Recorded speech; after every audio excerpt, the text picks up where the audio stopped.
আসসালামু আলাইকুম। আজকে ক্যাবিনেটের কাউন্সিল অফ অ্যাডভাইজারের ৩৮তম মিটিং ছিল। সেখানে ৩টি বিষয়ে আলাপ হয়েছে। প্রথম বিষয়টা ছিল যে সংস্কার কমিশনগুলো, মোট ১১টা সংস্কার কমিশন হয়েছিল, আপনি জানেন। কনস্টিটিউশন সংস্কারটা ছাড়া মোট 10টা কমিশনের যেগুলো আশু সুপারিশ যেগুলো বাস্তবায়নযোগ্য, সেগুলো নিয়ে আজকে আবার একটা বড় আলোচনা হয় এবং আলোচনায় জানানো হয় যে আপনারা জানেন গত সপ্তাহে ১২১টি সুপারিশ বাস্তবায়নাধীন আছে। তার মধ্যে 16টি অলরেডি বাস্তবায়ন হয়েছে, 14টি আংশিক বাস্তবায়ন হয়েছে এবং বাকিগুলো বাস্তবায়নাধীন।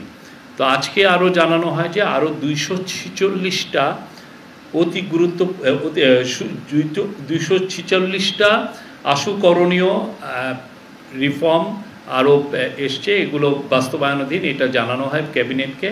মোট হচ্ছে তাহলে দাঁড়ানো হলো 367টা।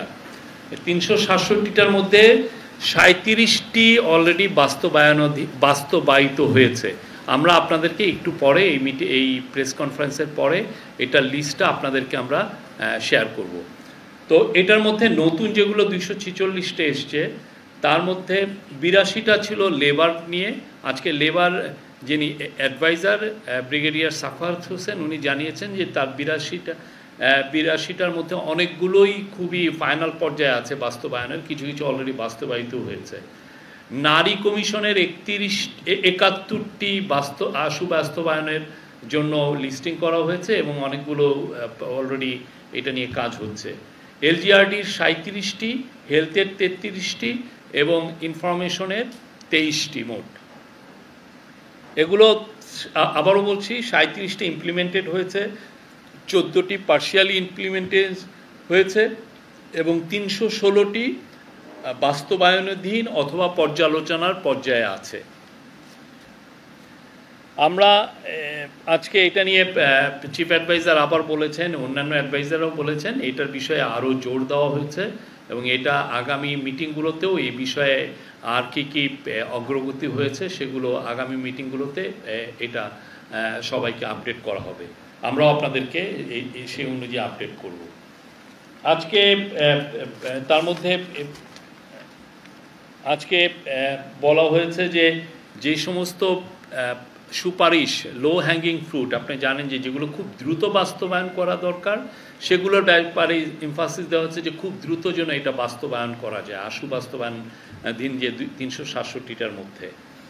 আজকে আরও ক্যাবিনেট আলোচনা করেছেন যে সার্ভেইলেন্স, আপনি জানেন কিছুদিন আগে টেক গ্লোবাল যেটা ইনস্টিটিউট, তারা একটা খুব ইম্পর্টেন্ট একটা রিপোর্ট করেছে, সাথে ডেইলি স্টার।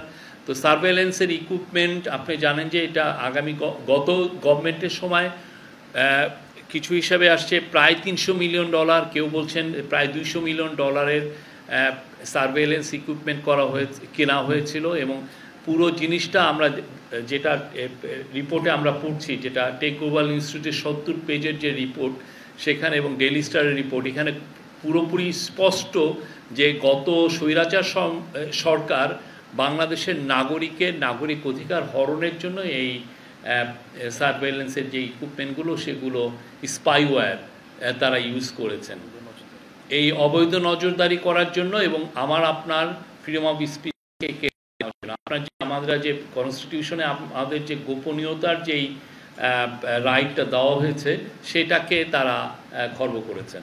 তো সেইটার উপরে একটা কমিটি করে দেওয়া হয়েছে যে এটাকে ইনভেস্টিগেট করার জন্য, যে কত টাকার কত $মিলিয়ন এটা কেনা হয়েছে এবং কোথা থেকে এইগুলো কেনা আছে। অলরেডি যে রিপোর্টে এসছে যেগুলো অনেক ইসরায়েল থেকে কেনা হয়েছে।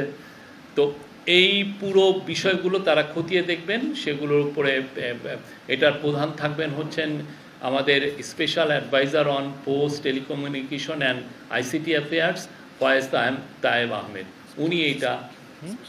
উনি special assistant of chief adviser on ICT, post and telecommunication. উনি এটার নেতৃত্ব দিবেন এবং এইটার ফলে যেটা হবে যে কীভাবে করা হয়েছে এবং এটা কীভাবে ইউজ করা হয়েছে। হ্যাঁ, এবং আজকের আজকে ক্যাবিনেটে এটাও আলাপ হয়েছে যে আপনারা আরেকটা রিপোর্ট দেখেছেন যে পুলিশের জন্য কিভাবে মারণাস্ত্র কেনা হয়েছিল, সেটা নিয়েও ইনভেস্টিগেশন হচ্ছে, কিভাবে এই মারণাস্ত্র প্রকিউরমেন্ট করা হয় এবং কিভাবে এটা ইউজ হয় গত স্বৈরাচার গভর্নমেন্ট। আর আজকে জানানো হয় যে এই যে ৩৬৭ যে সুপারিশ যেটা বাস্তবায়নাধীন আছে বা তার মধ্যে ৩৭টা বাস্তবায়িত হয়েছে, এগুলো অনেকগুলোই আমাদের এলডিসি যে গ্র্যাজুয়েশন, আমরা ২০২৬ সালে আমাদের এলডিসির গ্র্যাজুয়েশন হওয়ার কথা আমরা খুঁজছি, তো এই এলডিসি গ্র্যাজুয়েশনের ক্ষেত্রে এই সুপারিশগুলো কাজে লাগবে। আর মিটিংয়ে বলা হয় যে লেবার লিডারদের, আপনি জানেন যে শেখ হাসিনার আমলে প্রচুর লেবার লিডারের এগেনস্টে অনেক রকমের হয়রানিমূলক মামলা করা হয় তাদের অধিকারকে খর্ব করার জন্য। বাংলাদেশের লেবার অ্যাক্টিভিজমকে তারা আসলে দমিত করতে চেয়েছিলেন, দমন করতে চেয়েছিলেন। তো সেই ক্ষেত্রে আজকে ক্যাবিনেটে জানানো হয় যে 90% cases against labour leader already withdraw করা হয়েছে। আর পাবলিক প্রকিউরমেন্ট নিয়েও কথা হয়েছে যে পাবলিক প্রকিউরমেন্টের নতুন একটা অ্যামেন্ডমেন্ট করা হয়েছে এবং এটার একটা নতুন যে ড্রাফট করা হচ্ছে এটা সব মন্ত্রণালয়ের মধ্যে এটা শেয়ার করা হবে এবং এটা নিয়ে খুব দ্রুত এটা একটা কাউন্সিল, এটা ক্যাবিনেটে আসবে এটা নিয়ে সিদ্ধান্তের জন্য।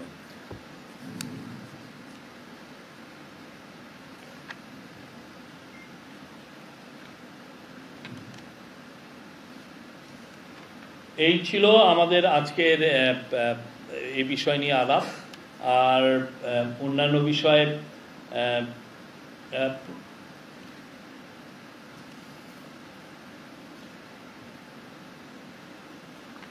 এই আর মালয়েশিয়া নিয়ে আমরা বলতে পারি আমাদের একটা খুবই ফ্রুটফুল একটা ট্যুর হয়েছে। আমরা বলবো এটা একটা ল্যান্ডমার্ক ট্যুর ছিল। আমাদের চিফ অ্যাডভাইজার 11 তারিখ রাতে কুয়ালালামপুর গিয়ে পৌঁছান, তার 12 তারিখে তার সাথে বায়োলেটারাল মিটিং হয় মালয়েশিয়ার প্রাইম মিনিস্টার দাতু সেরি আনোয়ার ইব্রাহিমের সাথে, এবং সেই সাথে মালয়েশিয়ার অনেক মিনিস্টার ছিলেন ওই মিটিংয়ে। এবং এটা খুবই আমি বলবো যে ফলপ্রসূ একটা ট্যুর হয়েছে এবং এর ফলে বাংলাদেশ এবং মালয়েশিয়ার মধ্যে যে অলরেডি একটা ফ্রেন্ডলি রিলেশনশিপ আছে সেটা আরও শক্তিশালী হলো এবং আরও নতুন উচ্চতায় উঠলো। এইখানে অনেকগুলো বিষয় এসছে, আমরা বলবো প্রথম হচ্ছে যে মাইগ্রেন্ট ওয়েলফেয়ার নিয়ে অনেক কথা হয়েছে এবং এটা নিয়ে কিছু আমাদের কিছু প্রোগ্রেস ছিল। প্রথম ছিল যে মালয়েশিয়ায় যারা আমাদের শ্রমিক ভাই বোন যারা আছেন, যারা কাজ করছেন, তারা এখন থেকে মালয়েশিয়া আমাদেরকে জানিয়েছে যে প্রফেসর ইউনুসের সাথে যেটা ডেলিগেশন লেভেল টকসে এটা বলা হয়েছে যে মালয়েশিয়ায় যে বাংলাদেশি ওয়ার্কাররা, মালয়েশিয়ান যে ওয়ার্কাররা যে বেনিফিটগুলো পান, সোশ্যাল বেনিফিট বা যেই সোশ্যাল প্রোটেকশন পান, ঠিক সেই ধরনের বেনিফিট তারা এখন থেকে এনজয় করবেন। আর একটা হচ্ছে যে মালয়েশিয়া অনেকে যারা যান তাদের অনেকে ইংলিশের বিষয়ে, ইংলিশ ভাষায় দুর্বলতা আছে বা অনেকে মালয় ভাষা খুব সহজে রপ্তও করতে পারেন না, তাদের জন্য এখন থেকে ওরা একটা বাংলা ভাষায় যাতে কমপ্লেন লঞ্চ করতে পারেন সেই বিষয়ে তারা আজকে এই মিটিংয়ে বলা হয়েছে যে তারা এটা ওপেন করছে বাংলা ভাষাভাষী শ্রমিকদের জন্য। তারপর হচ্ছে যারা আনডকুমেন্টেড এবং ইরেগুলার মালয়েশিয়ায় যে বাংলাদেশি ওয়ার্কাররা আছে তাদের বিষয়ে আজকে আমাদের মিটিংয়ে আমাদের যিনি প্রবাসী কল্যাণ অ্যাডভাইজার আসিফ নজরুল স্যার এটা উঠিয়েছিলেন এবং সেটা মালয়েশিয়ার কর্তৃপক্ষকে জানা হয়েছে যে তাদেরকে যেন তারা ইরেগুলার মাইগ্রেন্টদেরকে যাতে রেগুলারাইজ করা হয়। তো মালয়েশিয়া যখন প্রফেসর ইউনুস ফিরে আসছিলেন তখন আসার সময় এয়ারপোর্টে মালয়েশিয়ান প্রাইম মিনিস্টার তাকে ফোন করেছিলেন, বলেছিলেন যে এই বিষয়গুলোই আলাপ হয়েছে এই ডেলিগেশন লেভেল টকসে, প্রত্যেকটা এই বিষয়গুলো তারা তাদের ক্যাবিনেটে উঠাবে। আরও যেটা হচ্ছে যে নিউ রিক্রুটমেন্টের বিষয়ে একটা আমাদের তরফ থেকে আমরা বলেছি যে সিকিউরিটি গার্ড এবং কেয়ার গিভার, আপনি জানেন মালয়েশিয়ান সোসাইটিও এইজিং হচ্ছে আর সিকিউরিটি গার্ড, ওদের প্রচুর সিকিউরিটি গার্ডের প্রয়োজন। তো এই দুইটা বিষয়ে তাদেরকে আরও বলা হয়েছে এবং আমরা আশা করছি এটার সামনে এটার বিষয়ে প্রোগ্রেস দেখব। আর হচ্ছে যে আমাদের মোর দেন 10,000 স্টুডেন্ট ওই মালয়েশিয়ায় গ্র্যাজুয়েট করছে করছে বা অনেকে কেউ কেউ পোস্ট গ্র্যাজুয়েশন করছে। তো এই গ্র্যাজুয়েট প্লাস একটা ফ্যাসিলিটি আছে যেটার আওতায় মালয়েশিয়া অন্যান্য দেশের যারা স্টুডেন্ট যারা ওইখানে পড়াশোনা করে তারা গ্র্যাজুয়েটের কাজ পান। তারা কোনো ফ্যাক্টরিতে কাজ করেন, কোনো বড় প্রতিষ্ঠানে কাজ করেন। তা আমাদের জন্য বাংলাদেশি স্টুডেন্টদের জন্য যেন এই ফ্যাসিলিটি দেওয়া হয় সে বিষয়ে বলা হয়েছে এবং ইন প্রিন্সিপাল মালয়েশিয়ানরা এগ্রি করেছেন যে ওনারা এটা দেখবেন।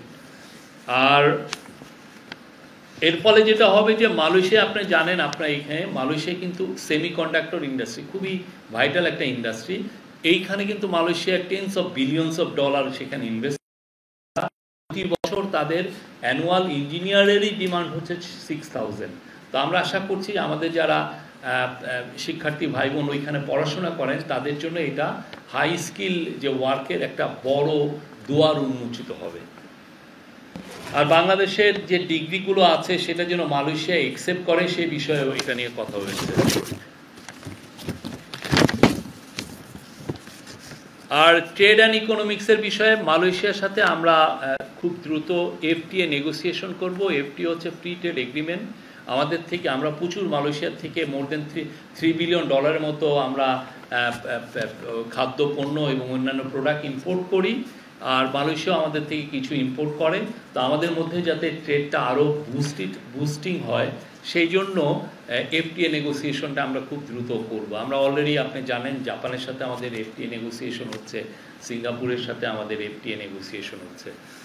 আমরা মালয়েশিয়ায় রিজিওনাল কম্প্রিহেন্সিভ ইকোনমিক পার্টনারশিপ, ওদের একটা আরসিইপি আছে যেটা আসিয়ান কান্ট্রিগুলোর মধ্যে, এটার সাথে যাতে আমরা যুক্ত হতে পারি সেই জন্য আমরা তাদেরকে বলেছি এই মিটিংয়ে।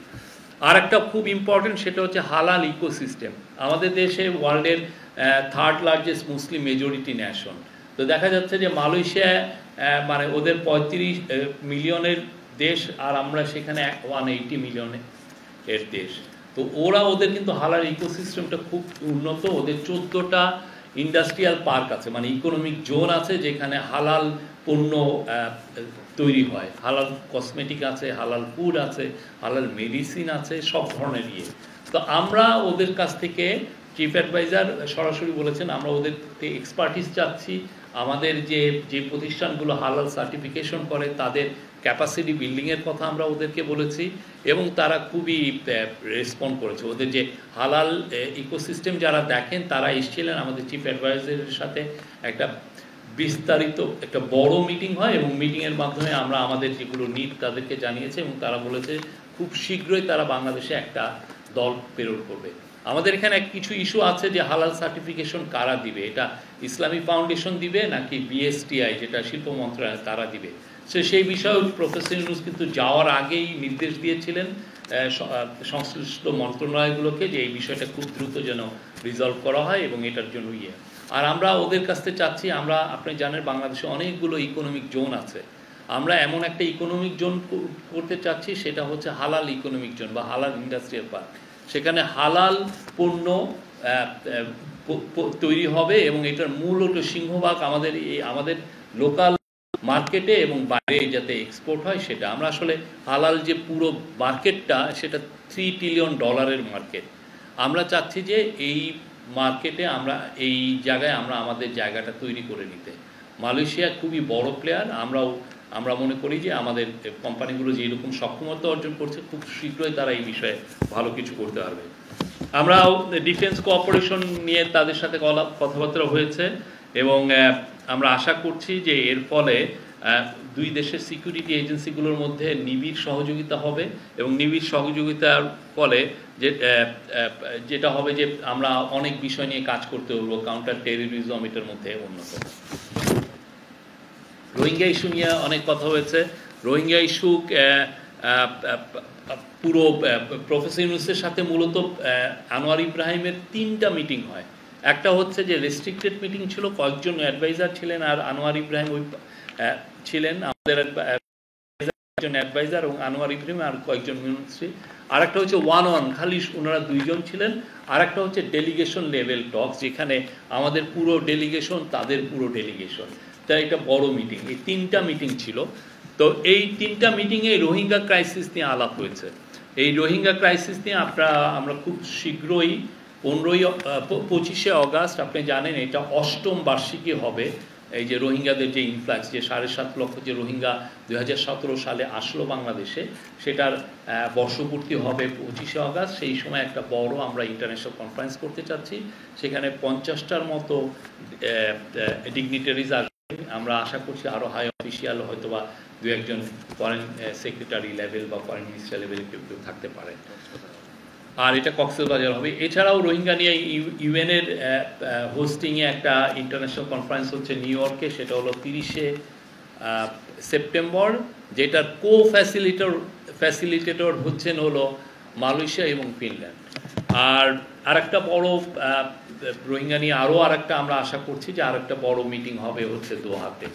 এই আর আমরা আসিয়ানের মেম্বারশিপ জন্য আমরা প্রথম যেটা স্টেপ, সেক্টরাল ডায়ালগ পার্টনার যাতে আসিয়ানের হতে পারি, সেই জন্য আমরা ফর্মালি আমরা তাদেরকে জানিয়েছি। আবারও এই বিষয়ে আমরা আশা করছি যে সামনে কিছু আরও প্রোগ্রেস হবে।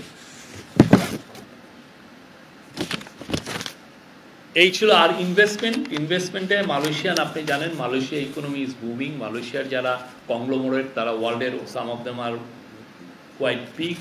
এদের যারা বড় বড় কংগ্লোমারেটের যারা চিফ এক্সিকিউটিভ বা চেয়ারম্যান, তাদের সাথে চিফ অ্যাডভাইজারের একটা মিটিং, কয়েক দফা মিটিং হয়েছে। পেট্রোনাসের চিফ, তারপরে প্রোটন, আপনি জানেন প্রোটন আগে ওরা প্রোটন ইদানিং ইভিউ করছে, ইলেকট্রিক ভেহিকল করছে। প্রোটন সাগার চিফ, খাজানা ওদের স্টেট মানে মালয়েশিয়ান গভর্নমেন্টের, এটা মালয়েশিয়ান স্টেটের সভারেন স্টেট ফান্ড, খুবই বড় ফান্ড, তাদের চিফের সাথে কথা হয়েছে। সানওয়ে গ্রুপ, মালয়েশিয়ার সবচেয়ে largest construction real estate company, হ্যাঁ, তাদের সাথে কথা হয়েছে। এবং ওদের যারা আমাদের যে বিজনেস একটা ফোরাম হয়েছিল, সেখানে অনেক পাম অয়েল ম্যানুফ্যাকচারার আসছিলেন, যারা প্রডিউসার এসেছিলেন, তাদের সাথেও কথা হয়েছে। আমরা আশা করছি যে রবি এক্সিয়েটার যারা প্যারেন্ট কোম্পানি এক্সিয়েটা বেরহাট, তাদের চিফ এক্সিকিউটিভের সাথে এবং তাদের চেয়ারম্যানের সাথেও কথা হয়েছে। তা আমরা আশা করছি যে এর ফলে বাংলাদেশের প্রতি তাদের যে ইন্টারেস্টটা বাড়বে, বাংলাদেশে আমরা মালয়েশিয়ান ইনভেস্টমেন্ট অদূর ভবিষ্যতে দেখতে পারব। Thank you.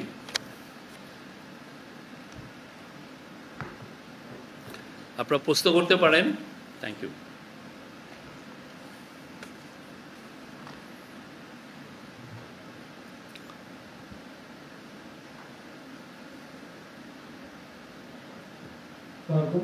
আমার নাম মোহন, আমি আমার জানার বিষয়ে যে আড়িপাতা যন্ত্র, যেটার জন্য আসলে তদন্ত কমিটি গঠন করা হয়েছে, এই আড়িপাতা যন্ত্রগুলো এখন কি অবস্থা এবং এই যন্ত্র দিয়ে এই সরকার আড়ি পাচ্ছে কিনা, এই বিষয়টা একটু জানতে চাচ্ছিলাম।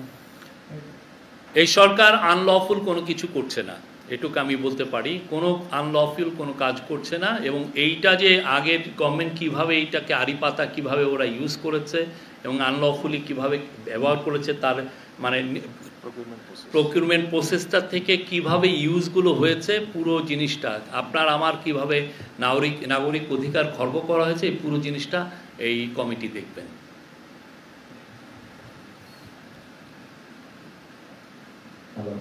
আমি শাওন হাসান। আমি দুটো বিষয় একটু জানতে চাচ্ছি। সেটা হচ্ছে যে এলটিসি গ্র্যাজুয়েশনের বিষয়ে তো আপনাদের একটা সিদ্ধান্ত, তা আমরা আজকে অনেক জায়গায় দেখছি ব্যবসায়ীদের যেমন একটা এখনো বলছে যে তার সময় যার গভর্নমেন্ট কি তার স্ট্যান্ডে আছে কিনা, এটা একটা বিষয়। আর একটু করে যদি এটা জানতে চাই, আমি জানি না কতটুকু এটা আপনাদের সাথে রিলেটেড, জুলাই সনদের অগ্রগতি বিষয়ে বলবেন।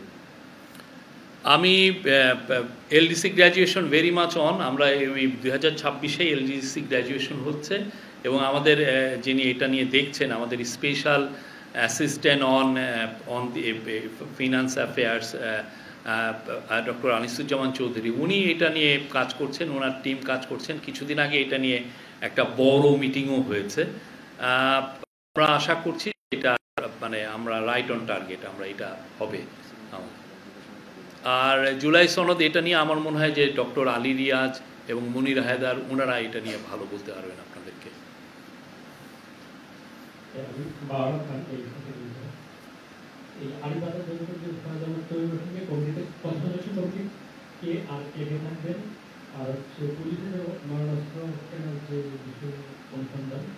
সেইটা প্রধানকে এবং প্রতিটাকে থাকে।